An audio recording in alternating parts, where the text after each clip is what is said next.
Assalamualaikum warahmatullahi wabarakatuh. Selamat siang, nama saya Citra Iriani. Saya dari kelas manajemen kelas 2A Universitas Unibi. Hari ini saya akan menerangkan mengenai dasar-dasar penilaian aset IP sesuai dengan tugas dari mata kuliah entrepreneurship. Oke, saya akan menjelaskan dulu mengenai poin-poin yang akan saya jelaskan tentang aset IP itu tersebut. Poin pertama, saya akan menjelaskan apa sih itu IP asset. Terus kedua, peranan IP asset dalam kemajuan sebuah perusahaan. Yang ketiga, saya akan menerangkan mengenai bentuk-bentuk dari IP asset kita. Yang keempat, saya akan menjelaskan mengenai sebab akibat kurangnya eksploitasi IP asset untuk perusahaan. Untuk poin kelima, saya akan menjelaskan mengenai menilai dan mengukur IP asset kita. Keenam, saya akan menjelaskan mengenai metode penilaian IP asset tersebut. Ketujuh, saya akan menerangkan bagaimana perusahaan menilai IP asset tersebut. Baik teman-teman, kita masuk ke slide pertamanya mengenai aset IP. Apa sih itu nilai IP asset? Nilai IP asset adalah kekayaan intelektual atau hak kekayaan intelektual, hak milik intelektual antara padanan kata yang biasa digunakan untuk intellectual property, yakni hak yang ditimbulkan dari hasil olah pikir yang menghasilkan suatu produk atau proses yang berguna untuk manusia. IP asset atau biasa kita sebut kekayaan intelektual merupakan hasil dari inovasi dan kreativitas yang dimiliki oleh seseorang atau perusahaan. IP asset merupakan hasil dari inovasi dan kreativitas, dapat memberikan elemen keunggulan kompetitif yang kuat bagi perusahaan kita. Proporsi nilai aset IP dalam organisasi yang inovatif meningkat dengan cepat. IP aset yang kurang dimanfaatkan mewakili nilai terkunci dalam organisasi inovatif Anda dan reputasi menjadi sumber penghasilan. Sebuah perusahaan atau bisnis yang sedang berkembang ataupun yang sudah maju akan kehilangan aset dan sumber daya yang potensial apabila mengabaikan aset kekayaan intelektualnya tersebut atau yang biasa kita sebut IP aset. Jadi sayang sekali kalau kita tidak punya nilai aset IP tapi tidak kita eksplor. Jadi bukan hanya masalah mengenai kita punya atau tidak, tapi bagaimana kita bisa mengeksploitasi dari kekayaan intelektual yang kita punya. Baik, slide kedua. Apa sih peranan kekayaan intelektual atau IP asset dalam kemajuan sebuah perusahaan? Ada beberapa poin yang saya rangkum dari buku tersebut. Yang pertama, IP asset menjadi sebuah aset dalam perusahaan yang menjadi identitas atau identik dari hasil inovasi. Mengapa? Karena kekayaan intelektual itu sendiri merupakan aset terpenting dari hasil inovasi dan kreativitas yang telah kita buat. Maka bisa menjadi identitas dari perusahaan yang kita miliki, yang tidak dimiliki oleh perusahaan lain tentunya. Yang kedua, IP asset menjadi sebuah aset yang strategis yang seharusnya bisa jadi eksploitasi oleh kita. Dengan mengeksplor aset kekayaan intelektual, maka kita dapat meningkatkan modal dan membiayai proyek yang sangat dibutuhkan. Karena aset IP tersebut menjadi salah satu modal yang bisa menjadi sebuah kriteria dan penilaian unggul dari perusahaan kita pada saat kita meminjam modal kepada sebuah perusahaan pembiayaan tentunya. Yang ketiga, IP asset bermanfaat dalam proses perkembangan sebuah bisnis dan perusahaan di awal perkembangannya. Kenapa? Karena IP asset bermanfaat untuk pengembangan bisnis kita atau sebagai langkah awal dalam mengawali sebuah proyek baru yang akan kita mulai. Jadi pada saat kita membuat plan pertama, apa sih yang akan kita mulai di bisnis kita itu, kita bisa mengeksplor kekayaan intelektual kita agar apa yang kita putuskan itu tepat sasaran. Jadi sebenarnya ada kombinasi antara kekayaan intelektual dengan manajemen, gitu teman-teman. Keempat, IP asset membantu kita dalam memberikan keputusan yang akurat dan tepat. Seperti yang saya jelaskan di poin yang ketiga tadi, dengan mengeksploitasi aset IP yang kita punya, IP asset akan membantu dalam memberikan keputusan kita yang tepat dan akurat atas setiap keputusan dan menghasilkan manajemen rencana yang baik dalam pengambilan keputusan kita. Dan pastinya akan membantu kita mencapai kunci keberhasilan yang kita inginkan teman-teman. Atau bisa dibilang aspek strategis dan rencana bisnis yang tepat.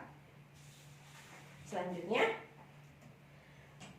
bentuk-bentuk dari kekayaan IP asset itu banyak ya. Ini salah satu contohnya.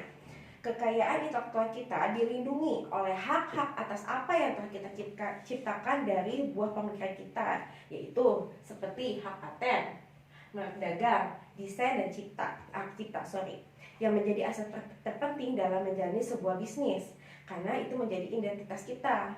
Karena kekayaan intelektual itu sendiri, seperti yang saya kembali ungkapkan, merupakan aset terpenting dari hasil inovasi dan kreativitas yang telah kita buat. Di setiap perusahaan atau bisnis yang kita punya, kekayaan intelektual bukan hanya aset yang berwujud, tapi lebih dari hal itu. Jadi, kekayaan intelektual sendiri lahir dari sebuah pemikiran yang kita punya. Dan dengan mengeksploitasi dominan dan kekayaan intelektual kita, jangan terjadi adanya kemunduran dalam kemajuan bisnis kita. Terus, bagaimana sih cara menilai IP asset sebuah perusahaan? Peter Drucker, seorang penulis dan konsultan manajemen, berkata, Anda tidak bisa mengatur apa yang tidak bisa Anda ukur. Jadi, bagaimana kita bisa mengeksploitasi aset kekayaan intelektual kita apabila kita tidak tahu nilainya? Tidak heran bahwa penilaian kekayaan intelektual itu sendiri menjadi topik yang hangat dalam beberapa tahun terakhir. Dalam menilai aset kekayaan intelektual, tidak cukup dengan rasa ingin tahu saja. Penilaian tersebut membutuhkan sumber daya yang cukup besar dan dilakukan untuk menyelesaikan masalah bisnis kita. Hasil penilaian yang diperlukan untuk membantu manajemen dalam membuat keputusan optimal terkait dengan pengembangan dan eksploitasi aset kita. Informasi tentang nilai kekayaan intelektual dimulai dengan dialog dalam dan di luar perusahaan dan mengurangi kompleksitas sebuah keputusan. Jadi, setiap komponen dari perusahaan tersebut harus saling berbagi IP assetnya sendiri, dan kita akan berkolaborasi meminimalkan sesuatu yang sepertinya tidak harus kompleks gitu. Jadi kita membuat semuanya jadi simpel tapi tepat dan akurat. Hal ini sendiri merupakan alasan yang paling penting dan tepat jika kita ingin melakukan penilaian kekayaan intelektual yang baik untuk perusahaan kita. Selanjutnya, studi kasus mengenai penilaian kekayaan intelektual. Bagaimana portofolio yang dihasilkan dari kekayaan intelektual itu sendiri dapat meningkatkan modal dan membiayai proyek yang saat kita butuhkan, teman-teman? Solusinya adalah eksploitasi dari aset kekayaan intelektual kita sendiri dan akan menghasilkan pendapatan tambahan dari hasil keputusan dan planning yang tepat dan efektif. Bab ini akan merinci dan menjelaskan mengapa penilaian kekayaan intelektual menjadi kunci penting dalam bisnis atau perusahaan kita. Dan di sini juga akan menjelaskan mengenai metode dalam menentukan penilaian kekayaan intelektual kita. Untuk memudahkan, bab ini akan berfokus pada penilaian teknologi yang dipatenkan, cocok untuk aplikasi paten atau yang sudah menjadi subjek paten. Ada beberapa kasus ya teman-teman yang akan kita telah, itu ada 3, mengenai penjualan, perizinan dan eksploitasi bersama. Kedua, eksploitasi melalui kemitraan dan usaha patungan. Yang ketiga, mengenai mengakses modal dan melalui pinjaman berbasis aset kekayaan intelektual dan sekuritas. Baik, mari kita jelaskan satu persatu. Yang pertama, mengenai penjualan, perizinan, dan eksploitasi bersama. Penjualan, perizinan, dan eksploitasi bersama secara langsung dan bersama tersebut keluar dari lisensi aset kekayaan intelektual tersebut. Ini tergantung pada syarat dan ketentuan kontrak lisensi yang kita punya. Akan menghasilkan apa? Royalti berkala atau pembayaran langsung pada perusahaan kita. Hal ini perlu dilakukan, seharusnya menentukan eksklusivitas atau non-eksklusivitas. Jadi kita harus menelaah dulu mana sih yang jadi part dari eksklusivitas, artinya prioritas utama, dan apa yang menjadi non-eksklusivitas atau menjadi prioritas kedua kita. Wilayah penggunaan yang diizinkan dan jangka waktu dapat mengarah pada banyak kombinasi lisensi yang mungkin dilakukan dengan banyak mitra yang berbeda gitu. Jadi dengan partner-partner kita sendiri. Hal tersebut menghasilkan banyak aliran pendapatan secara independen. Kita juga perlu mempertimbangkan skema eksploitasi bersama seperti permainan kekayaan intelektual itu sendiri, di mana mitra dengan kita saling berkolaborasi untuk kekayaan intelektualnya, atau yang biasa disebut cross lisensi. Mereka mungkin hanya memiliki teknologi, tapi teknologi tersebut ternyata kita butuhkan. Jadi kita tidak perlu menambah biaya tambahan karena mereka punya aset mengenai teknologi tersebut. Kita juga bisa menggunakan metode simbiosis mutualisme.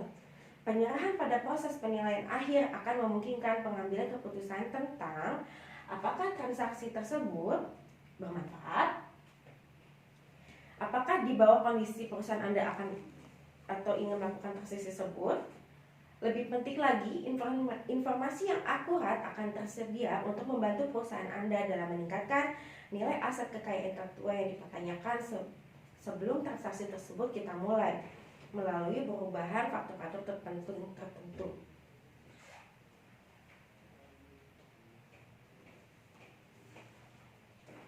Kedua, saya akan menjelaskan mengenai studi kasus mengenai eksploitasi melalui kemitraan dan usaha patungan. Membentuk kemitraan atau usaha patungan dengan mitra yang memiliki modal yang besar namun miskin dalam kekayaan intelektual menjadi salah satu hal yang efektif untuk merealisasikan pendapatan dari aset kekayaan intelektual yang kurang dimanfaatkan. Jadi kita harus berhati-hati dalam pemilihan mitra. Kita harus tahu background dari mitra tersebut, bagaimana mereka memasarkan produknya, bagaimana riwayat perusahaan mereka, prestasi apa yang sudah mereka punya. Terus, mungkin ada gunanya alternatif untuk aset kekayaan intelektual kita. Dengan kolaborasi usaha patungan dapat secara aktif menargetkan pasar baru dan dengan manajemen yang baik akan menghasilkan pendapatan reguler untuk perusahaan kita. Penyerahan pada proses penilaian akhir akan memungkinkan keputusan tentang kontribusi aset kekayaan intelektual kita terhadap aset perusahaan patungan dan pada akhirnya bagian bagi usaha baru yang kita dapat, teman-teman.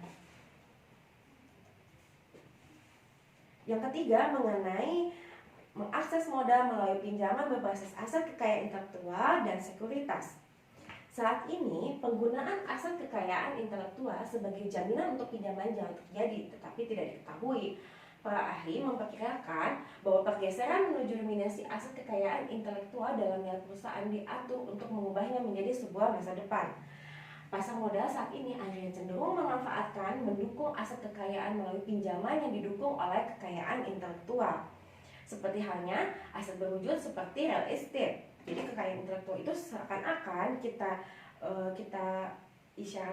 isyaratkan seperti real estate. Pinjaman yang dijamin oleh aset kekayaan intelektual akan memungkinkan sebuah perusahaan inovatif untuk membiayai kegiatan pengembangannya. Sekuritas aset kekayaan intelektual jarang terjadi dan jauh lebih kompleks. Ini terjadi di mana ada aliran pendapatan yang cukup dapat diprediksi terkait dengan aset kekayaan intelektual seperti royalti, lisensi reguler. Oke, teman-teman. Kita lanjut kepada metode dalam penilaian kekayaan intelektual. Dibagi atas dua, teman-teman, metode moneter dan metode non-moneter. Tentu saja ada banyak metodologi yang digunakan oleh para profesional industri dalam konsultasi dan investasi. Ada banyak metode penilaian dan bahkan lebih banyak varian. Ada dua hal yang pasti ini bukan tugas yang mudah dan tidak ada solusi satu ukuran untuk semua. Pendekatan penilaian aset kekayaan intelektual umumnya dibagi menjadi sebuah metode, yaitu metode moneter dan metode non-moneter. Metode moneter berupaya menghitung nilai kuantitatif aset kekayaan intelektual dan mencakup pendekatan berbasis biaya, pasar, dan penetapan harga opsi. Sedangkan untuk metode non-moneter memberikan panduan nilai melalui penilaian dan penilaian aset kekayaan intelektual berdasarkan faktor-faktor yang dapat mempengaruhi nilai mereka. Oke. Untuk sekarang saya akan menjelaskan mengenai metode moneter. Metode moneter dibagi atas 3 macam pendekatan, yaitu pendekatan berbasis biaya, pendekatan berbasis pasar, pendekatan berbasis income. Pendekatan berbasis biaya mereplikasikan atau memproduksi aset kekayaan intelektual kita untuk diambil nilainya. Untuk pendekatan berbasis pasar, gagasan di balik pendekatan ini adalah bahwa pasar menentukan harga yang akurat dikarenakan adanya nilai aset kekayaan intelektual.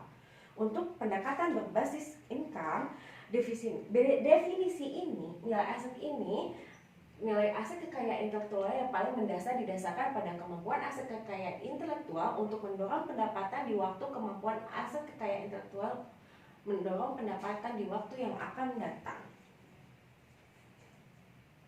Selanjutnya untuk pendapatan non-moneter. Metode non-moneter memberikan panduan nilai untuk kekayaan intelektual kita melalui audit dan penilaian berbagai faktor yang terkait dengan kekayaan intelektual. Faktor-faktor ini atau indikator nilai dapat mempengaruhi nilai aset kekayaan intelektual sendiri secara positif maupun secara negatif. Dengan cara yang sama seperti faktor-faktor seperti lokasi, jumlah kamar, sekolah terdekat dan sebagainya. Ini salah satu faktor-faktornya ya. Faktor tersebut mempengaruhi nilai rumah. Kombinasi indikator nilai yang terkait dengan aset kekayaan intelektual itu sendiri akan menentukan nilainya. Indikator-indikator ini dapat mencakup aspek-aspek yang berkaitan dengan latar belakang perlindungan hukum dan kekayaan intelektual, tingkat teknologi dan pengembangan, data pasar, faktor keuangan, dan yang sangat penting, kompetensi manajemen organisasi yang akan mengeksploitasinya. Bagaimana perusahaan menilai aset kekayaan intelektualnya?